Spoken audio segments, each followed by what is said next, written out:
Deb here, your spiritual cheerleader and mentor. Welcome to Greater is Jesus in Me YouTube channel. And you know what to do. Subscribe now. And friends, today we're back with author Susan Ball. Hey Susan, how you doing? Morning, Deborah. I'm great. How are you? Great. Our conversation today is going to be about the second part of this master book about money, which is honoring God with your money. And we are going to be covering, let me put my glasses here, chapters 7, 8, 9, 10, and 11. We already talked about chapters or lessons 1, 2, 3, 4, 5, 6. So please go to the previous recording and check it out. And make sure you have your book so that you can follow along. And again, this book is sold at Amazon, and we're going to drop the link in the description. We're going to drop other information for you to be able to reach out to Susan so that she can give you some more of all this good material here. She also has an instructional material. And this book is so good for people individually, to use on a personal basis, to use in Bible study, to use in your small group. I'm telling you, this is a great money book. And as I said, in the last recording, we talked about what the Bible says about money. And now we are going to be giving you practical application to about your money, how to manage your money, budget your money, be debt-free, savings, investments. We're going to be talking about all those good things. So Susan, I was right before chapter 7. Let me pull up chapter 7 here. And wait, let me read what the chapters are. Chapter 7 talks about principles of budgeting. And I keep saying chapter, but it's chapter or lesson. Lesson 8, applying budgeting principles. Lesson 9, creating your budget. Lesson 10, dealing with debt. And lesson 11, savings and investments. And we are going to go to before we start lesson 7, can you talk to us about what you wrote about starting out? This is right before lesson 7. Okay. So my husband and I graduated from college one Saturday and got married the next Saturday. Oh, wow. Here in Fredericksburg. And we took off for Florida to pursue master's degrees. So we were going to school, paying tuition, paying rent for the first time. We had both lived at home until we got married, and didn't have a lot of money. So we had to budget very tightly. And we calculated that we had $20 a week for groceries, which today would be about $57. Not a lot. But as I mentioned to you earlier, I have a lady I was talking to yesterday who said she spends $200 a month for her and her daughter. So it's doable. It's challenging. We made it a challenge. So we came up with about a dozen meals that we could really afford and alternated them kind of based on what was on sale, tried to keep it to about $18 a week so we could splurge once in a while. And God just really saw us through, helped us to realize we could really live on much less than, we might have thought. We were able to get into a student apartment for less than $150 a month that included utilities. That would be about $427 today. If you tried to find an apartment for $400 today, you just can't. You can't. But we were in a subsidized married student apartment that God blessed us with. We did tithe, even though we didn't have very much money, but we really learned that we needed to watch our money very tightly and trust God, and he really saw us through. And we consider that, one of the, greatest times in our marriage. We didn't have money to go to movies and out to dinner, so we cooked together. We made crafts for Christmas. We played games and talked and engaged and studied a lot. We were working on master's degrees. And we made a lot of great relationships with our friends at church. I don't know if I talk about that in here, but one of the things was the student housing had canoes that students could just borrow for free. So we did a lot of canoeing. We were there not very long when they built a pool at the end of our building. So we had a swimming pool, we had tennis courts, took advantage of a lot of free recreation that God brought into our life by living in this low income apartment. It wasn't fancy at all. It was very basic, 1 bedroom, 1 bathroom, probably built in the 1950s. But it's great memories and really learning to depend on God and see us through a very low income time in our life. And you said here, starting and this page that says starting out, living within your means. That is so challenging for many of us, for many people, living within your means. And but you said, but the lessons we learned on budgeting and living within our means in our early days continue to impact the way we spend, save, and donate our money. And it was great to learn it early. So I encourage, if you know people, kids getting out of high school, getting out of college, starting a marriage, to really study God's principles of money. Because we started early, we didn't ever get into a big debt hole that we had to climb out of, because we started applying these right away. Yeah, and that is key, living within your means. I'm telling you, it's very hard. And that's why a lot of people get themselves in financial struggles and troubles, because they don't live within their means. And it really takes a lot of discipline to live within your means. It is something here that has to be conscious. You have to be purposely deciding to live within your means and pay attention to what you're spending. And a lot of people don't pay attention to what they're spending. They just look at stuff, oh, I want it, and they just buy it, and then they find themselves in a financial bind. So yes, people, take heed to this, live within your means. So let's jump right into lesson number 7, principles of budgeting. And you say here, we're shifting from talking about what the Bible says about money to applying budgeting principles, useful money management tips, living debt-free, and cultivating real wealth. And this is relevant. I mean, it has always been relevant, but more so that money is tight. There's inflation, there's interest rates all up sky high, and all kinds of things.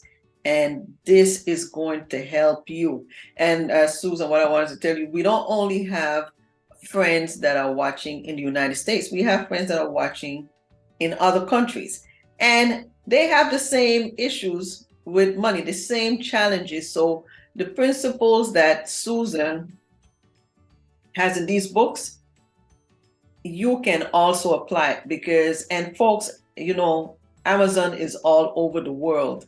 So folks can purchase this no matter where you are in the world. You can get this book and apply these principles to your life.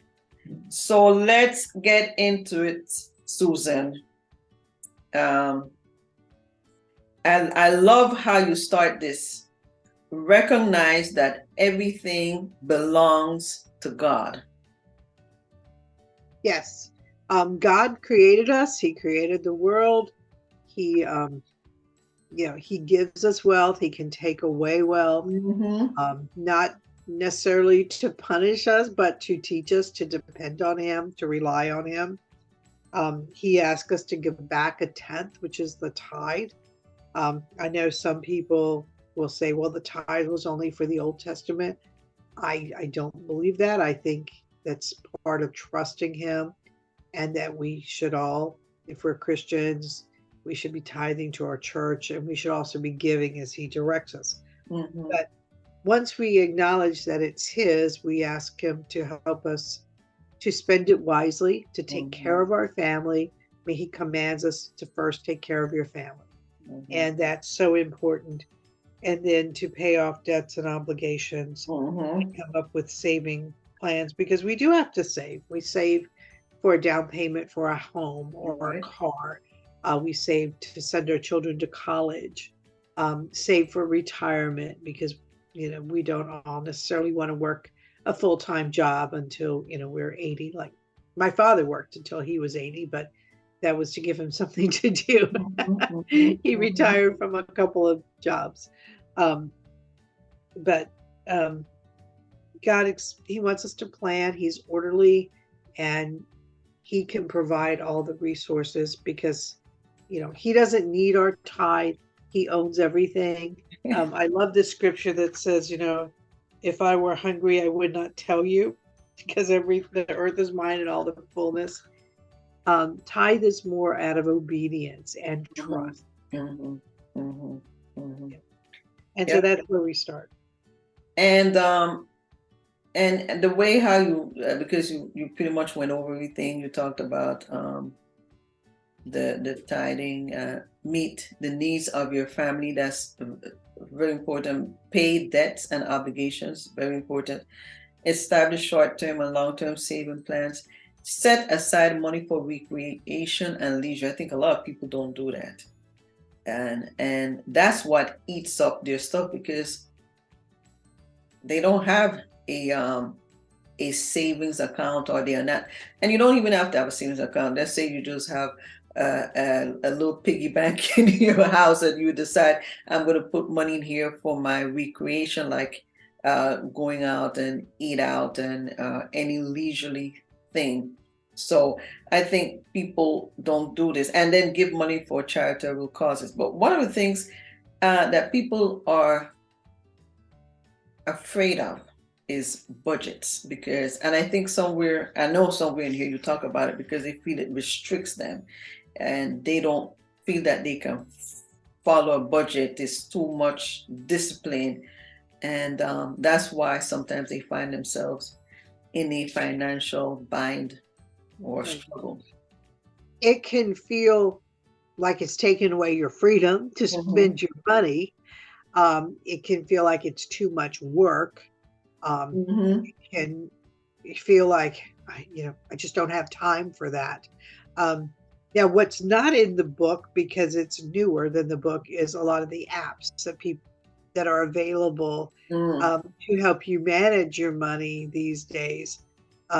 I do talk about other principles where people put money in envelopes and things like that.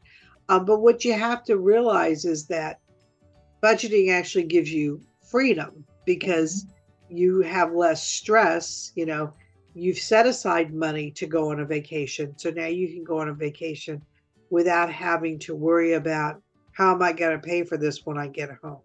Right.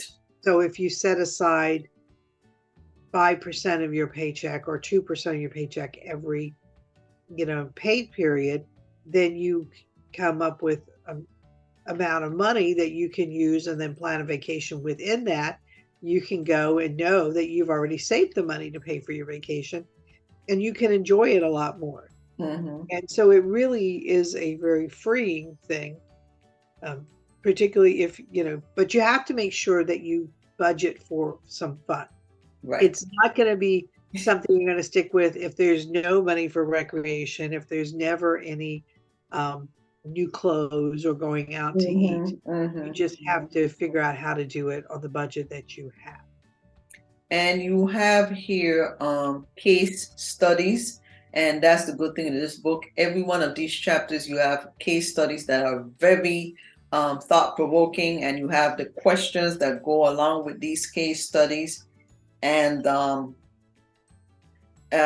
one of when we go to the other page where it says the root of budget problems, attitude, and you list a group of things. You have greed, ignorance, indulgence. And here it says another problem is the failure to balance your checking account and check for bank errors. And I found this interesting because I know quite a few people that do not balance their checkbook. So they don't know how much is left. And I know some people that don't even know how much money they make a month. So I'm like, if you don't know how much you make a month, how you know how much you can spend? And if you don't balance your checkbook, how do you keep track of what's left? So this is, I think this is right on point. We had a friend when we lived in Florida who would call the bank and say, "What's my balance today?" And then he would spend based on that, but he wouldn't account for the fact that he had written checks that maybe hadn't cleared, or his wife had spent money that hadn't cleared. And so then they would overdraw a lot. Well, once you overdraw, you pay money. You have an overdraft fee at the bank, and whoever you gave that check to overdraws, you hurt your credit. And so he just didn't keep track. And in those days, we didn't really have QuickBooks or Quicken and all these tools to help us like we do today. So you had to write it down in the check register, and it was a little bit more trouble. You had to wait for your bank statement to come.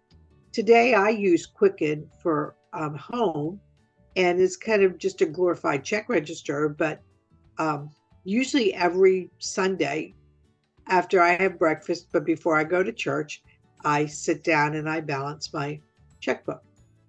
And even sometimes in between, if I'm going to make a big purchase or pay a large bill, I balance the checkbook and make sure it's there.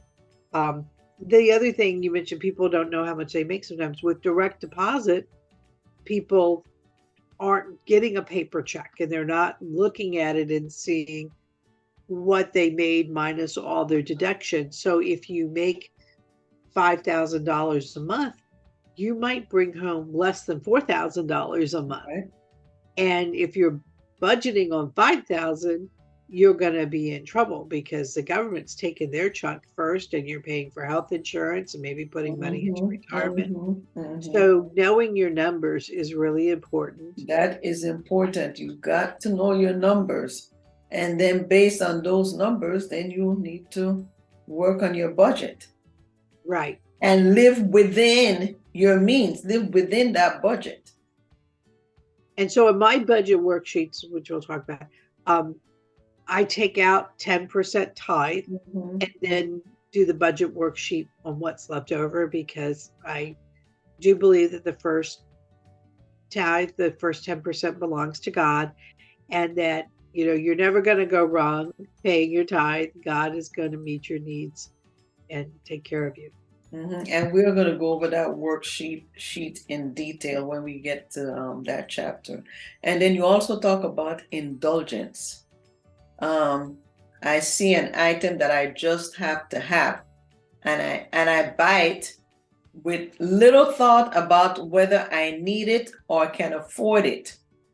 Once I get the item home, I may realize that I have no real use for it. An indulgence purchase may also be an item bought to keep up with the Joneses. Indulgence purchases frequently are relegated to a closet or the garage and collect dust until they are donated to Goodwill or sold for pennies on the dollar in a garage sale. This is so true. Yes. We see things and they're pretty and we love them. I mean, it could be clothes, but it could also be, things to set around your house. A lot of us have areas of weakness. We tease my husband that he always buys coolers. And we have this great collection of coolers. I like pretty things to set around my house, but I'm running out of, places to put it. And my kids are grown and they give me pretty things now too. So I don't need to buy those things. And So I think that the pandemic has helped that a little bit because we didn't go out and walk through stores as much and see Well, things. but now we do it online, which Now is we do it a online. click, and you find yourself, oh, yeah, you go clicking, clicking, clicking, and buying stuff that sometimes you really don't need. Yes. And my mother, a wonderful Christian lady, but she got hooked on Home Shopping Network for a short Hmm. while.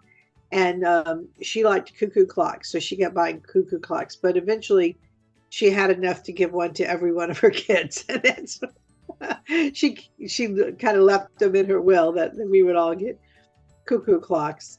But that was something she loved, and she bought a lot of. But there's definitely people who just buy things that they don't need, and you see things with tags brand new or still in the cellophane at garage sales and at thrift stores. And so that can be a problem. But like keeping up with people, cell phones is one of those things now that Mm, there's a newer, better cell phone, mhm, every mhm, time you turn around, mhm. and people buy new ones now. Older people like me, I don't want to change my cell phone because I don't want to have to learn how to use a new one. That's me too. That is me. So I keep it until it just, can't really Mine died on me, which anymore. was the worst thing. But I see kids buying them, and they're not cheap anymore either. You're not getting a free cell phone or one for $100. You're getting one for $30 a month added onto your Yes, bill for the yes, next 3 years yes. because it was $1,000 phone. Um, and do you really need that? And um, or we get talked up on TV channels, and those aren't Mhm, things that we mhm. have in our home that we can sell and get rid of. But you start at a $50 a month for your TV package, and then after a few years, it's like $200 a month because you've just Mhm. been adding premium channels And and you don't watch all those channels because you don't have enough time in the day to watch all the channels, but it's there. right, yeah. Or newer cars. I've known people who just thought they needed a new or newer car every 2 or 3 years. Mhm. And so they're always tied to a car payment, but they want the latest gadgets on a car. And, it's exciting to get a new car. Mhm. Mhm. And your neighbors all go, oh, they see it in your driveway. But yeah, and one of the things that I've done is when I go into the store, I don't do much going out, especially into stores. But when I do go out, I have the cart and I'm walking around through the aisles and I see this and oh, this looks so good. And I fill up my cart. Then I purposely continue to walk around and talk myself out of most of the times everything because I'm like, okay, do I really need this? What am I going to do with this? Where am I going to put this? What am I going to replace this with? Because my thing is there's just so much space in my house. There's just so many walls. So I walk around and then I find myself putting things back. And then many times at the end of the day, I wind up with an empty cart because I talked myself out of everything. But at least it felt good grabbing them and putting them in the cart and looking at them for that little moment. So you got to figure out what works for you, friends. And But you can do that online too. As you're yes, looking that at too. things Yeah. on Put it in the cart Kohl's or Amazon, putting them in the cart, and then you can just leave it in the cart. Sometimes I leave it in the cart for 2 or 3 days and come back and go, too. I Yep. don't really need that. I don't Yep. need that. And my big indulgence there is the grandchildren. I want to buy them Christmas presents and Easter presents and things, but then I have to think their parents may not want more of, toys and, that kind of thing. Is this going to contribute to them learning and growing, or is it just going to be another toy in the big pile of toys that they Yes. already have? Mm. And so And then then I you, take things back out. yeah, and then you talk about impatience, which is something I think our society has where we can't wait. We just can't wait. The overwhelming desire to have what I want right now and to refuse to wait. And waiting is hard. But when I was in grad school, one of the principles they taught us was delayed gratification. That if you delay things, a lot of times you're more gratified by it. So one of the principles, of course, was like going to college. You delay working for 4 years, and a lot of kids go to college just to have fun. But if you're really studying and you're working hard at college, you're not earning money much, and so you're delaying that. But hopefully, you get a job that you enjoy more than the job you would have gotten without going to college. That's more fulfilling to you, and so it's more gratifying, and probably it pays more as well. And so sometimes, delaying that, or you could want to buy a house, but you can't really afford the house you want, and maybe you delay buying it for a couple years to save up more money until you can buy a house that actually you're going to want to keep for a long time and will meet your needs for a long time. And then here in life application, you say budgeting and saving are essential aspects of managing our money. However, our hope and security cannot be in the size of our bank account. Our hope must indeed be in God. God wants to supply all of our needs, and He wants us to enjoy that which He provides, which is so true. So lesson 8, applying budgeting principles. You say here, God expects us to use wisely the financial resources He provides us. When we demonstrate an ability to do that, God can entrust us with more. Many people are afraid of budgeting. Yes, they don't know where to start. They don't like math. They don't like numbers. I actually have this worksheet that's in the book, is also in an Excel spreadsheet that I will send to anybody who just lets me know where to send it. So you can fill in the numbers, and that's really, I guess, in lesson 9. Yeah. But if you can automate it, that makes it so much easier. So in my worksheet, if you put in the amount of money you make, it takes out the tithe and it shows you the ideal percentages. But a big part is knowing where you are right now, because your budget might say you can afford, $1,200 rent, but if you're paying $1,500 now, you can't just change that. You have to then adjust your budget. You have to make hard choices, and people don't want to do that either. But a lot of it is just sitting down and doing the work. It sounds overwhelming. It's numbers and calculators, and but I do think that you have to sit down and kind of look at what you have been spending for the past few months, because your rent or your mortgage payment is probably not going to change. Your utilities you might can save some money there, but you have to know where you are. It's those discretionary expenses where we really have the opportunity to change. And I know we talked a lot about tithing, but in here you say there's a significant debate among Christians about whether they should tithe on the gross income or net income. So that is a debate I've heard also. And as you said to go to God in prayer and ask Him to tell you what to do. But the main thing is that you're tithing. And the other, I think it's really a heart issue more than, God isn't legalistic. I tithe on what we earn before taxes because I think that that's the first fruits. But, the taxes are not something we have a control over. right. And so I can also see that, if that what you receive is what you have control over. And so I think it's just where God leads you. And the whole thing is really the attitude. Yes. And then you have some budgeting principles that work. And this, I'm just going to read just the first sentence of each one. But folks, again, you need to get the book so you can get everything that you need and read everything here. You said use a written plan. And that's important. People don't like writing things down sometimes and they want to keep it up here. But in terms of if you really want to manage your money, the best way is you need to write things down, have a plan. Right.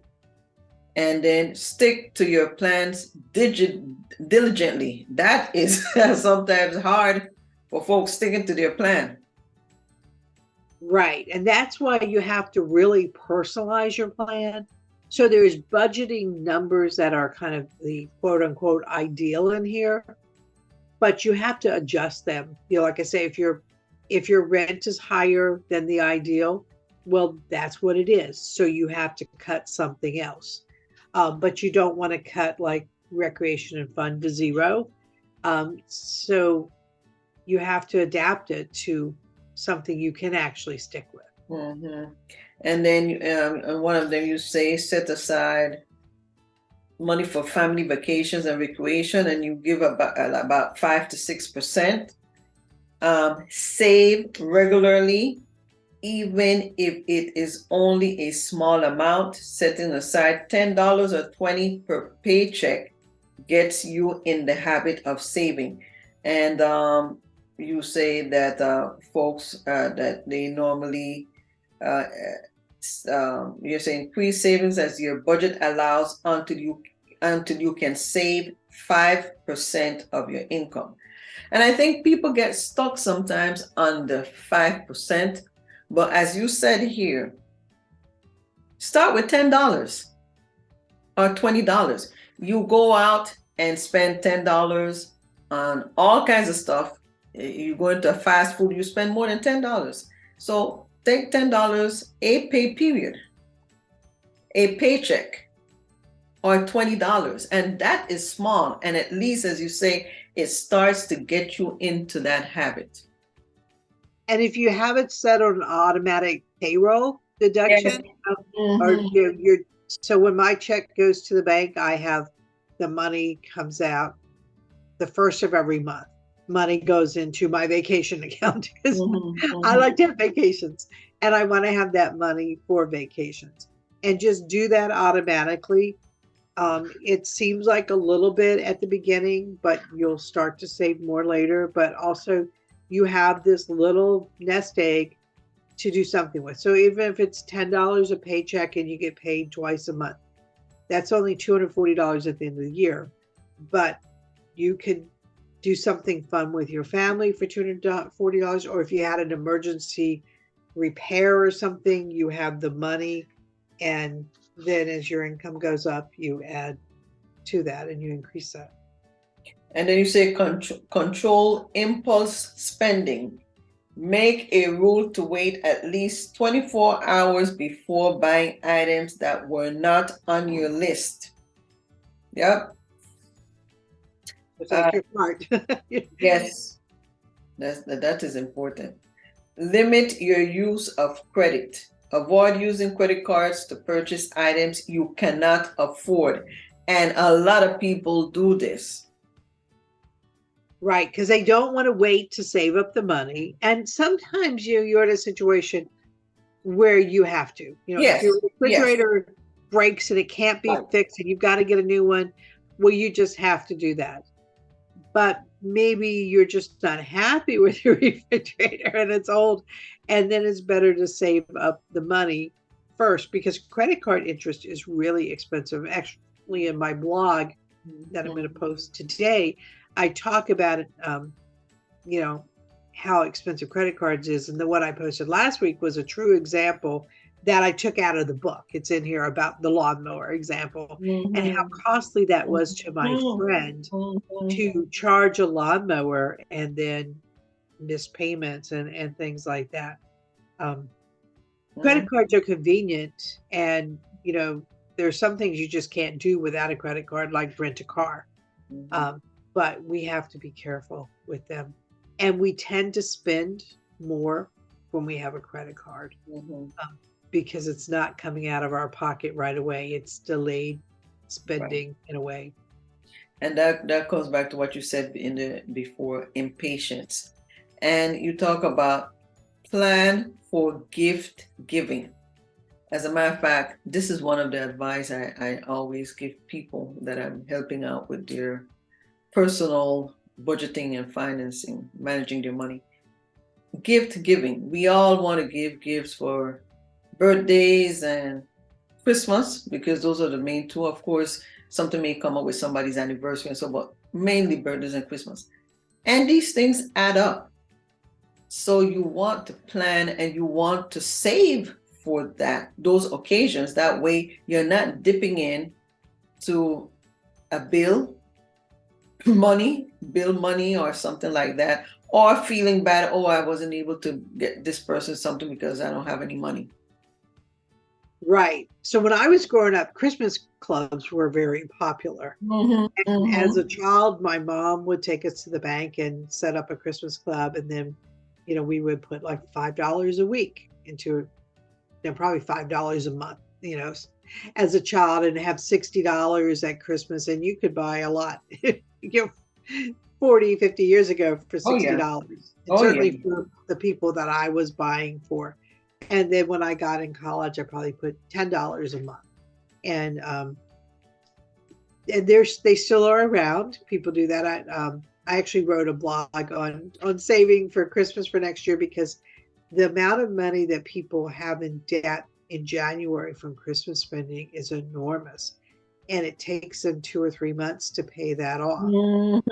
So budgeting what you're going to spend and then dividing it up over every paycheck, and maybe that's $10 or $20 a paycheck. One friend I know gets paid 26 times a year. And so she said she uses 2 paychecks a month for all of her bills. And then she has 2 extra paychecks a year. And one she sets aside for birthday presents and the other for Christmas. Now, this particular lady has about 18 grandchildren, I think. So it probably takes the entire, even if she gets them something small. So that's what she does with her 2 extra paychecks, is that those are her money for Christmas and vacation, but Christmas and birthdays. But she's planned that and it works for her. So figuring out what works for you again and what you actually will do is very important. And then you have some tips for making your budget work. And we're going to read a couple of them or a few of them.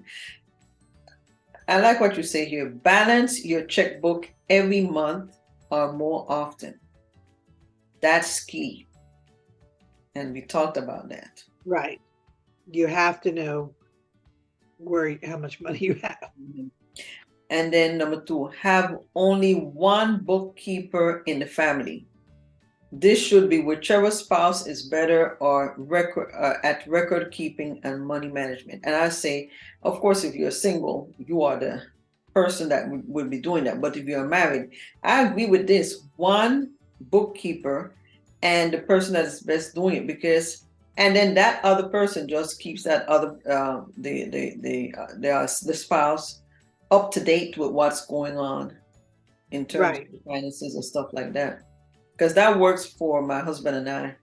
I'm the bookkeeper, and I make sure and keep him informed of what's going on. And I do that for my family, and it's, I'm more willing to do it, more able. My husband could certainly do it. Yeah, but my husband too. He was doing it before we met. He was doing it for himself, so. And you talk about track spending. And that's one of the things that I talk to young people about. Track your spending. When you're out there, I have an idea how much you're spending. Because sometimes you go here, there, and you're just swiping your credit card, and not keeping track of the numbers, is this going to blow my budget? How much did I spend today? Keep track of your spending. And for some people, using a debit card is a better way than using a credit card. I like credit cards because I can just pay the bill at the end of the month. I make sure that I can always pay it. But I have a sister who, she doesn't think about it if it's a credit card. So she uses a debit card and keeps daily tabs on how much money she has in her checking account. And then she puts the money she doesn't want to spend into savings so that it's not available to her. And that's how, she budgets, is by moving all the money out that she doesn't want to spend into savings. And then you have seek good counsel if you have questions. And you have Crown Ministries. I've never heard of them, but that was Larry Burkett's ministry, and then when he died, they changed it from Larry Burkett okay. to Crown Financial. Very good resources. They've got a lot of online worksheets and things to help you budget as well. Okay, so lesson 9, creating your budget. Okay, folks, this is where you're going to create your budget. How much money is coming in and going out each month? That is the key. How much is coming in and going out? And you should have set some financial goals. And then you break it down. You say housing related expenses should account for the most sizable portion of your budget. And you have your 36%. And then you give a list of housing related costs. And then you talk about food and auto expenses is the next largest, which would be like 12%. And after paying for housing, food, and auto expenses, you should have about 40% of your budget remaining for all these other things. And then you break it down, 5% here, 10% for miscellaneous expenses. I think this is awesome, the way how you laid this out. Folks, you mean, I know you all think I sound like a broken record, but hey, this is my show. And yes, I sound like a broken record. Get the book. And so this is, financial experts have kind of laid out these numbers. They work, it adds up to 100%. That's good. It's hard to keep housing, much less than 36% when you include everything, all your utilities, your cable, property taxes, trash collection. But they're ideal. They're not, your numbers are not going to be exactly this. But I do say, here's, charts, start at the ideal and then make adjustments based on what your current spending is, because you can't change everything immediately, and based on your needs. And I do have this in an electronic spreadsheet that I will send to anybody who ask me, so that they don't have to do the math themselves. All they have to know is, and that's what I love about this, because this sample ideal budget, as Susan was saying, look, this gives you an idea of where you should be. It gives you the percentages. And of course, as you said, it's not going to be exact, but it gives you the ballpark figure, so you know where you're at, and then you can adjust accordingly from going down. Of course, housing is something that you can't change. So you have to pay for your mortgage, you have to do that. And you do have to eat. But then you can start to adjust other things. And so I think this sample ideal budget is perfect. And you even give another set, like showing specific expenses, kind of breaking it out, showing numbers now, how it would look. Right. And, don't be afraid of the numbers, and you can create a budget like this on Excel. You can download it from Ministries. I will send you a budget. The 36% is really important if you're going to buy a house. That's kind of the number that lenders look at. Can you have your house and all the related costs and keep that to 36%? That's kind of how they're going to define how much house you can afford to buy. So again, these numbers I didn't make them up. They are standard industry numbers. But there's lots of worksheets, so you don't have to do the math yourself, and don't be afraid of that. And, it's a good reality check too, that, I only have this much for food maybe I need to Yes. cut back, and Right. maybe I don't eat out as much. I don't go to Starbucks as much, or Mm-hmm. Mm-hmm. plan a few very inexpensive meals every week, and that kind of stuff. And in the activity, you give some good, again, thought-provoking question, tips, guide, give people some ideas about things, which helps do some brainstorming. Like, you know what, I really need to look at this or consider this. And then you also have the case studies, as I mentioned before, which kind of brings it a little bit closer to reality when you start to look at the scenarios and maybe can put yourself in that scenario. Um, so this is good stuff um, in this whole section here. And And some of this will, go back to those principles that we talked about earlier about right. patience. You don't save up a down payment on a house Mm-hmm. a few months or even a year. Mm-hmm. That takes a little while, or you don't save up money for a new car overnight. And so plan ahead, start, you know, before you're ready to buy a house, you start planning and thinking about it and saving, and your budget then will lead you to be able to accomplish those goals, like purchasing a house, or getting a newer car, or um, going on that special vacation that you want to do. Yes, yes. And again, I like how you have it all broken out where you show your, of course, there's the income, less tied, and then your spendable income. Then you have your expenses, mortgage or rent, gas, electric, water, cable TV, internet, phone, insurance, property taxes, cell phone, house maintenance, HOA dues, trash, and that's your total housing expenses. Then you have fuel, insurance, car payment, car taxes and registration, car maintenance and repairs, total car expenses. And a lot of people sometimes don't take into account car maintenance and repairs, especially if you have an older car. You want to budget for that unexpected expense. Then you have your groceries, dining out. Dining out has become,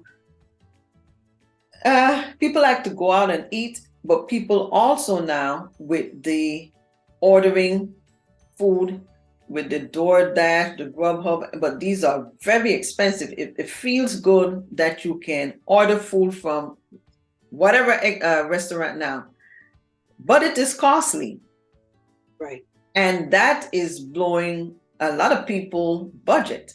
All this ordering stuff, because you can order whatever at any time and it's right at your doorstep. So total food expenses, I think, if you're not careful, that can throw you completely off your budget. And you mentioned earlier, if you go even to a fast food place, lunch Yeah. is at least $10 these days. I mean, it might be 12, it might be $15. So that adds up really fast. If you take out a family of four for dinner, it's probably $100. And I think that um, people have sort of forgotten the pleasure in cooking wonderful meals for them. Yes, yes, And yes. there's so many resources to show you that on Pinterest and YouTube's, how to fix really nice meals much cheaper at home. And Mm-hmm. that can be a source of engaging with your family and Mm-hmm. become recreation. Um, so I love to cook with my grandkids now, and they like it. It's fun to help grandma make spaghetti sauce and from scratch, or something like that, or bake brownies from scratch. And they it's an activity, and it's time well spent, and it's saving money as well. And you really want to keep track of how much are you spending monthly, not necessarily on the grocery, because well, I'm going to spend this on, but on all this other dining out and ordering out and fast food, because this may be an area that you really want to adjust, especially if your budget is out of whack. Right. And then you talk about clothing, and clothes is expensive clothing, debt repayment, if you have a loan, entertainment, recreation, life insurance, medical, savings, miscellaneous. These are total other expenses. So, so it's laid out here, folks, where you can just plug in. But first, you have to keep track of it. You said, I think at the beginning, you said the first 6 to 12 months, or what's the time Yeah, I frame? would say look back at your expenses if you can over 12 months Okay, because you have a lot of seasonal things. So, right. your utilities are going to fluctuate. They're going to be, high in winter and summer and lower in spring. And, um, and you want to kind of budget the average over the year. But if you don't have those records or that's too stressful, look back 3 months or 6 months. Mhm. But you do need to get a handle on your miscellaneous expenses and those expenses like utilities that vary from month to month. Mhm. Mhm. Okay, now lesson 10, dealing with debt. Here you say the 2019 Consumer Financial Literacy Survey found that 40% of Americans cannot pay off their credit cards each month. And sadly, it's 53% right now, Oh, gone up because I think of the current economic situation. I just looked that up actually last week. Um, Now, they said very few people don't make at least the minimum payment every month, but 53% are carrying balances. hmm. And that's And costly. yeah, and you said there's certain things you have your mortgage, it retains its value and even increases in value. Consumer loans like automobiles, furniture, and appliances, they do not retain their value. Credit card, buy consumables, gasoline, clothing, recreation. Of course, there are people with student loans. So these are good things for you friends to read. Um, and you said if you're not committed to paying off your credit card balance in full each month, you can benefit you can benefit financially from using credit cards. Yes, if you can pay it off each month, you can definitely benefit from it because you get all these different rewards and stuff like that. You should not use credit cards unless you are committed to paying the balances off each month. And a lot of folks don't do that. They And don't. Like as we said, 53% aren't Mhm. paying them off every month. And credit card interest now is running around 22%. Crazy, crazy. The average balance last month was over $7,000. And if you pay the minimum, it could take you 28 years to pay it off and Woo! cost you $35,000. So And 20, people don't think about that, Susan. they don't. They do not realize how much it's costing them. Credit cards are just such an automatic part of their life. And like we talked about earlier, there are some things you just have to have a credit card for, like renting a Mhm, car. They mhm, just won't rent you one. And credit cards can be an important part of your credit score because it's another debt. If you can manage it well, um, and you're paying it off every month, that's great. A big negative with credit cards, though, is if you get, say you have a $3,000 limit and you charge $1,000. Well, the next month you'll see your limit might be 5,000, and then you charge like 2,000, and you start to notice your every month it's going up. And after a while, you could charge almost the amount that you make every year on your credit card and have a $30,000 credit card balance. And it's very tempting if you want things, to do that, particularly if you're young and starting out. You just bought your first house and you decide to go out and spend a whole lot of money on furniture and stuff. And now you've got this credit card with this enormous interest. And, you know, that's where the credit card companies make their money, though. They want to pull you into that. And mhm. yes, they offer you rewards. But if you use it well, the credit card company is paying you. Um, So I have, a card that I use a lot that pays me 3% back on some things and 5% back. And, usually every year I get $300 or $400 back from them. Mm-hmm. And I don't pay any interest or any fees. So it's a good financial It's decision. working for you. Right. And they have like furniture stores and like Home Depot and Best Buy. When you go there, depending on what you're buying, they offer you credit on your credit card. And they say 0% 12 months or 0% 24 months. And what catches a lot of people is that they don't realize after that period, you're going to be paying whatever that is, 20 something percent. The ideal thing is, and I've done this before, if I'm going to do that, I make sure if it's 12 months, I'm going to pay it off in 10 months. I take the amount, divide it into those 10 months, and I make sure I pay it off when I'm doing zero. If it's That's right. 24 months, I do that. But if you, and some people just forget, and then they find themselves with a huge bill when they have to pay that 20 something or 30%. Like my lawnmower example. But if you divide it like, Yeah. 10 months or even 11 or 12, but you set it on auto pay, Mm-hmm. and it comes out of your checkbook every Mm-hmm. time, but then you make sure you record it and you balance your checkbook. But anything like that, if I have, it makes sense to take advantage of 12 months, no interest. Mm-hmm. Um, but I'm setting it on auto pay and Right. it's coming automatically out and getting paid. So I don't get hit with any late fees or interest. Yeah. And you have your steps to getting out of debt. Um, here's determine in your heart to repay all your debts as the Lord enables you. And you have your establish a payment schedule that includes all creditors. And I think this section is very important because it talks about make a list of all your debts from smallest to largest or from the highest interest rate to lowest. Determine first to pay off either the smallest debt, the debt with or the debt with the highest interest rate. Very important here.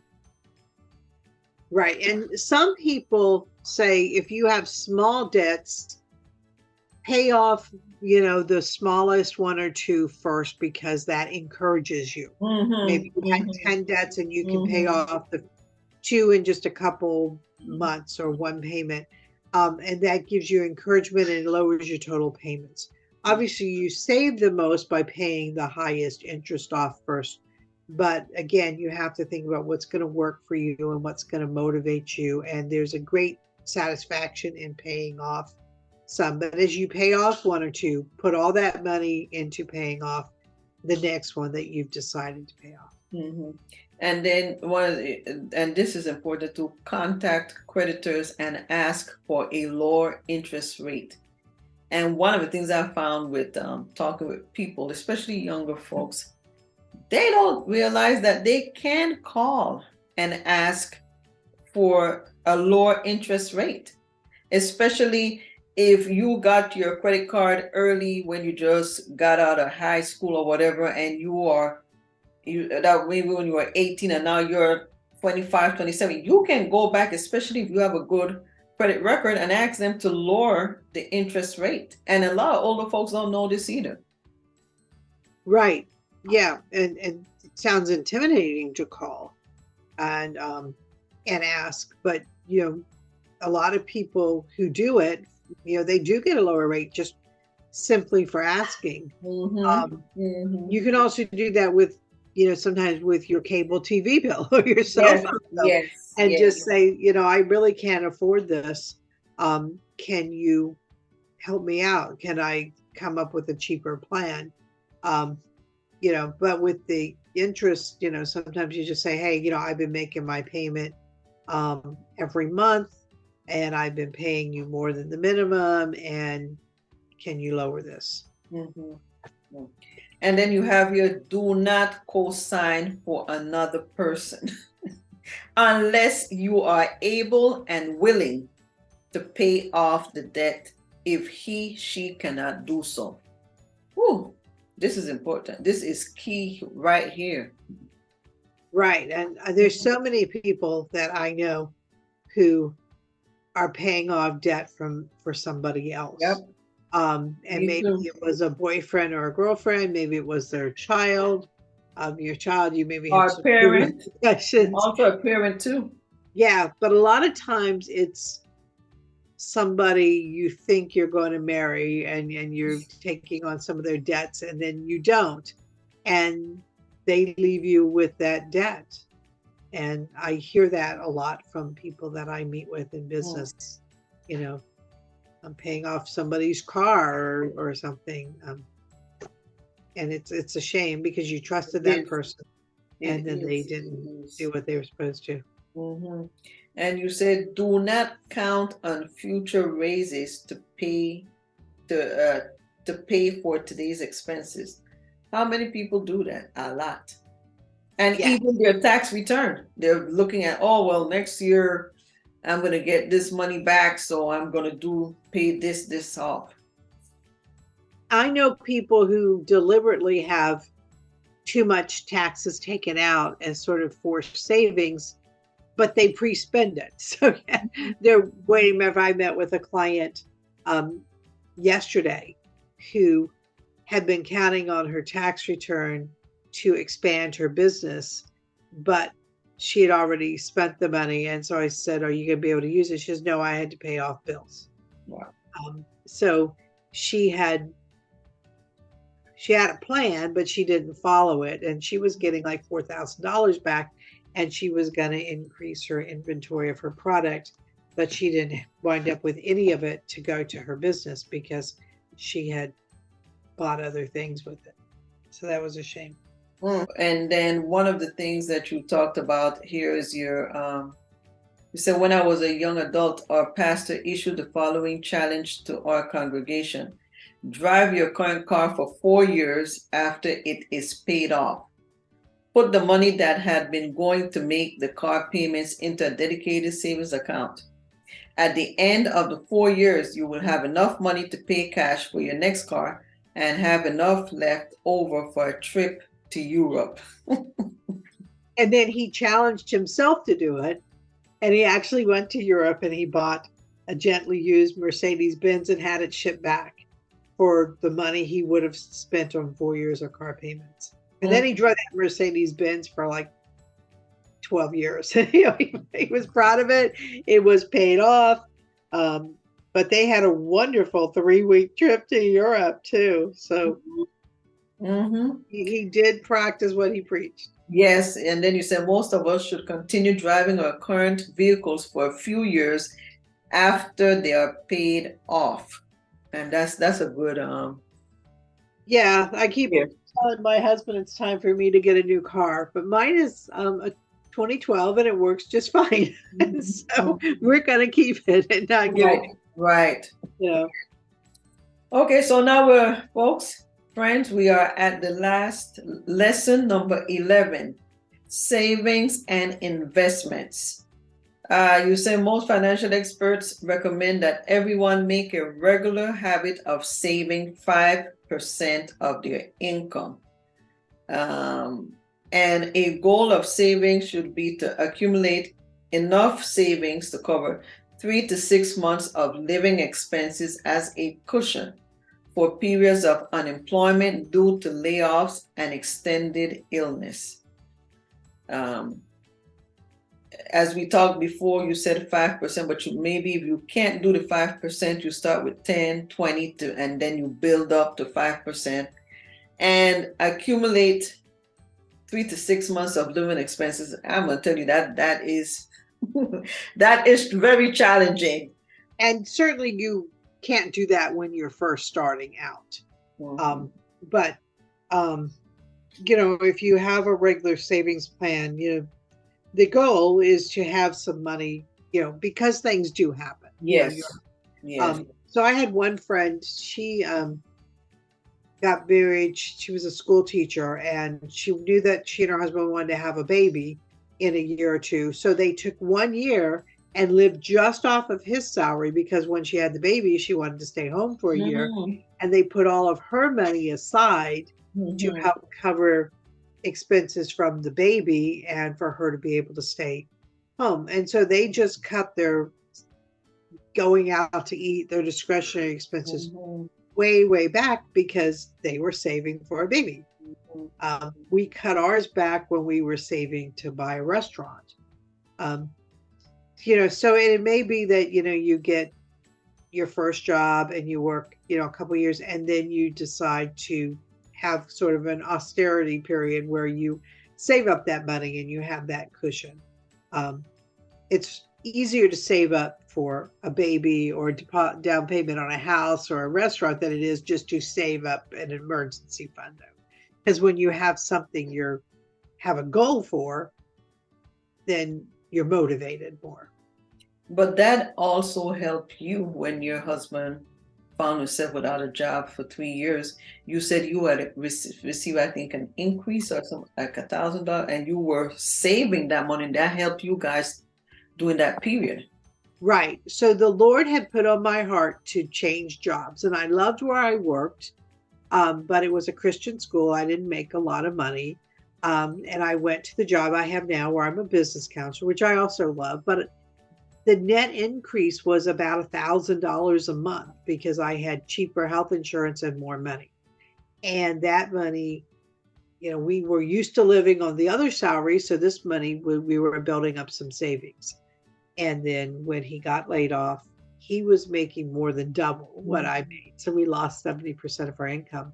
But we had some money saved up. And in God's timing, we had made the last tuition payment for our son in college right before he got laid off. Um, and so our expenses, we didn't have to save up for college anymore.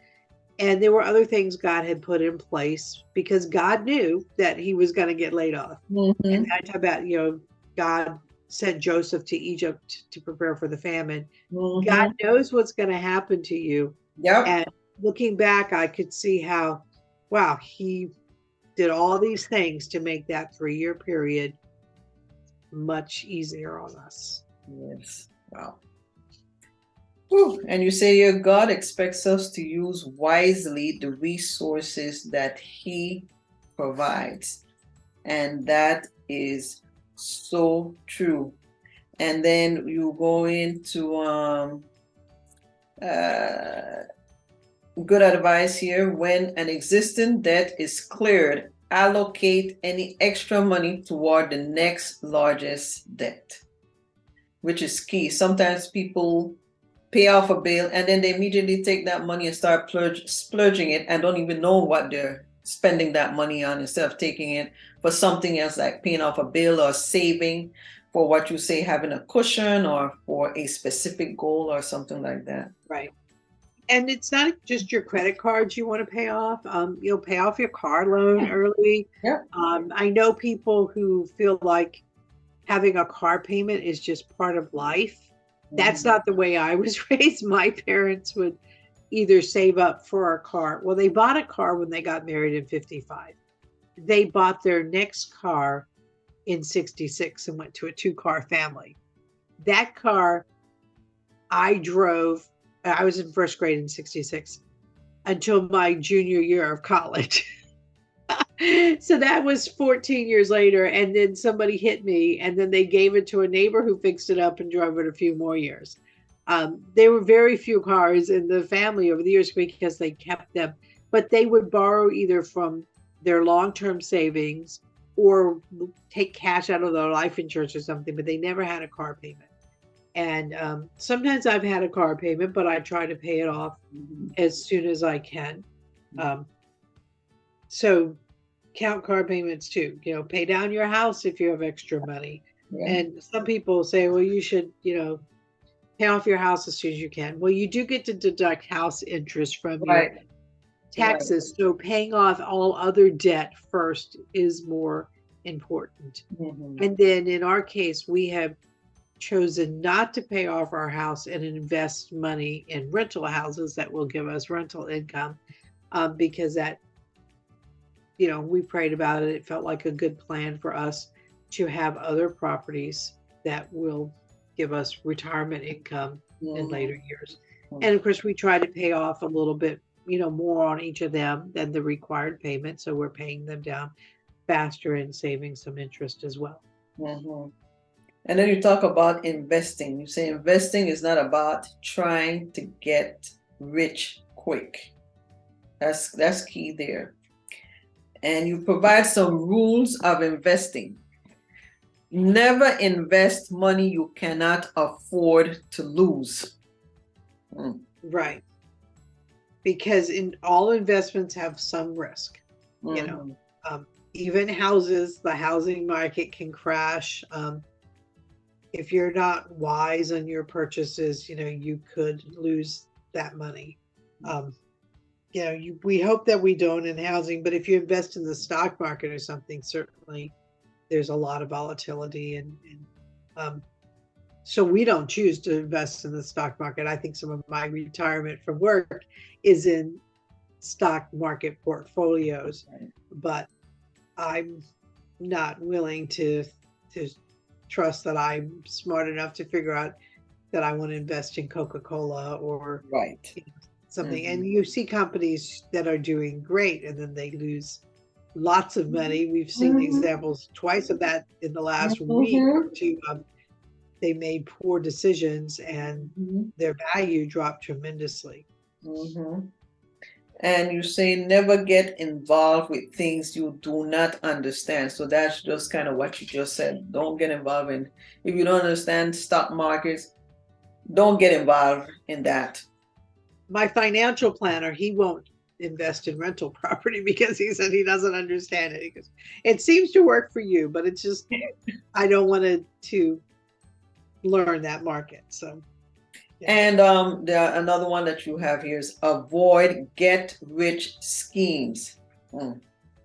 Yep. Yeah, anything that sounds too good. A lot of that out there, and scams. They wind up being scams. Right. And I don't think that God wants us to gamble with our money. He wants us to, invest steadily and slowly. And he talks about, over time you build wealth. And again, we build wealth to take care of our families, to meet our needs, to have some enjoyment, but also to bless others. Right. And that blessing others is very important too. And your conclusion says, money in and of itself cannot bring true happiness, contentment, or joy. And money most certainly cannot buy eternal life. And you say the Bible teaches us that real wealth can only come from having a personal relationship with Jesus Christ. And you say in accepting Jesus as our Savior, we become children of God and joint heirs with Christ in the abundance of heaven. And as I said in the previous recording, one of the things that you make a point to say is that salvation can only come through faith in Jesus Christ. These are powerful words that you end this masterfully put together money book. And Susan, would you like to share some final words with our friends? Well, I know you, Deborah, agree with me that everything we do needs to point people to Jesus. Yes. Because everyone needs Jesus. Everyone needs salvation. Money cannot buy you eternity. It can't even buy you another day of life. It meets some needs, but it is not the end of itself. What we want to do is build treasure in heaven, because treasure in heaven lasts forever. We want to take as many people to heaven with us as we can. And when we do these things, we have great satisfaction and joy and peace in our life. And, life is so much more enjoyable when we do things God's way and when we honor the principles in his word, whether they're financial principles or the way we treat people or just trusting in him. Life is better with Jesus all the way around. All the time. Well, you know, Susan, I really thank you for being my special guest on Greatest Jesus and Me YouTube channel, for sharing not only being obedient to God in writing this book, because as I said previously, I can see God's hands all over this book, that you were inspired by God to write this book on money. And again, God is interested in every area of our lives, and God talks about everything in His Word in the Bible. And money is one of those things. And seeing it from a biblical perspective is one of the is what this book does.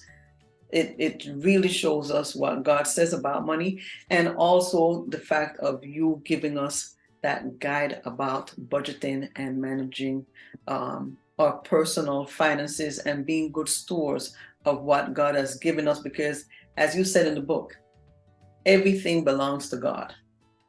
Everything belongs to God.